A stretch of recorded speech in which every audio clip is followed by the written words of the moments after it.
Customer যখন এত করে রিকোয়েস্ট করে তখন আর কেকটা না বানিয়ে পারি না। তো আসসালামু আলাইকুম এভরিওয়ান, কেমন আছেন আপনারা? আশা করছি ভালো আছেন। তো এই কেকটা সম্বন্ধে আগে বলে নিই, এটা ছিল একটা চকলেট ফ্লেভারের বেন্টো কেক, ডিজাইন ছিল কাস্টমাইজ। তো যিনি অর্ডার করেছিলেন সে হয়তো তার প্রিয় মানুষের জন্যই অর্ডার করেছিল। আর তিনি আমাকে না সকালবেলাতেই বলেছিলেন, কিন্তু আমি কাজের চাপে মেসেজগুলো দেখতে পারিনি। আর যখন মেসেজগুলো দেখি তখন প্রায় 1:30 বেজে পেরিয়ে গেছে। তাই জন্য তাকে আমি বলে দিই যে আমি অর্ডারটা নিতে পারবো না, কিন্তু সে আমাকে অনেক রিকোয়েস্ট করে যে শেষ মুহূর্তে প্লিজ আমাকে না করো না। তাই জন্য অর্ডারটা আমি নিয়ে নিয়েছিলাম আর তাকে কেকটা বানিয়ে দিয়েছিলাম। কিন্তু সে একটা বড় ভুল করে ফেলেছিল। কি ভুল সেটাই বলি। সে যদি আমাকে বলতো যে তার এতটা লেট হবে, তাহলে আমি কেকটা আরও ভালো করে বানাতে পারতাম। এত তাড়াহুড়ো করে আমাকে বানাতে হতো না কেকটা।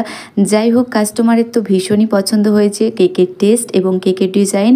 আর আপনাদের কাছে কেমন লাগলো অবশ্যই কমেন্টে জানাবেন। ভালো লাগলে লাইক কমেন্ট শেয়ার করে দেবেন। আল্লাহ হাফিজ।